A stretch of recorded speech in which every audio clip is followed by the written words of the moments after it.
Η χαρά μας είναι πολύ μεγάλη που βρισκόμεθα εδώ στην ευλογημένη αυτή χώρα του Λιβάνου και κυρίως είμαστε περιχαρείς και γεμίζει η καρδιά μας από μεγάλη χαρά γιατί βλέπουμε ότι η Εκκλησία είναι μία ζώσα Εκκλησία που περιβάλλεται κυρίως από νέους ανθρώπους. Δεν σας κρύβουμε ότι καθώς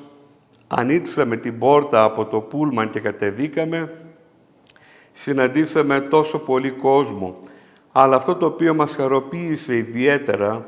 ήταν ο νέος κόσμος που βρίσκονταν και μας περίμενε και με ενθουσιασμό περίμενε να προσκυνήσει τα Άγια, τεθεωμένα και χαριτόβρητα λείψανα των Αγίων μας. Οι νέοι για κάθε χώρα, αλλά κυρίως για τη δική σας χώρα, για αυτή τη χώρα του Λιβάνου, είναι πάρα πολύ σημαντικό, είναι η χρυσή ελπίδα αυτού του έθνους.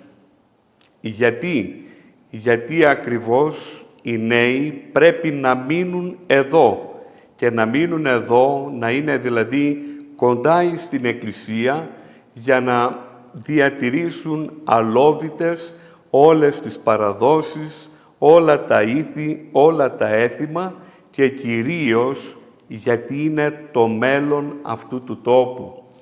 Ευχόμεθα μέσα από την καρδιά μας αυτοί οι τόσοι νέοι που είδαμε να περιτυχίζουν τα αναλόγια, να ψάλουν τόσο όμορφα και κυρίως να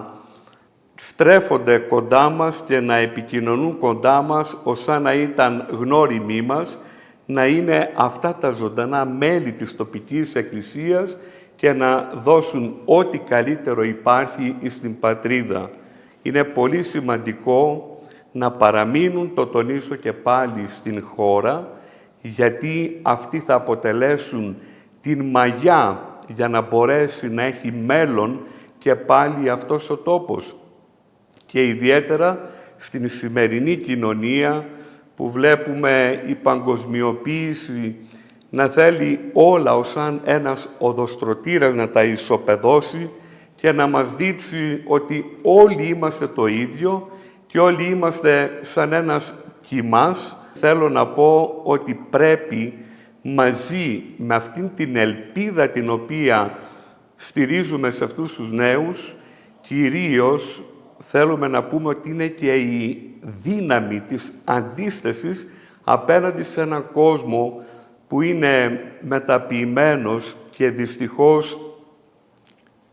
περιβεβλημένος από την κακία, το μίσος και την αδικία. Γι' αυτό ευχόμεθα ολόψυχα ο καλός Θεός να δυναμώνει αυτά τα παιδιά, να τα δίνει δύναμη και θάρρος και να είναι πάντα κοντά στην Εκκλησία μας, γιατί είναι το μέλλον και κυρίως είναι η χρυσή ελπίδα αυτού του τόπου.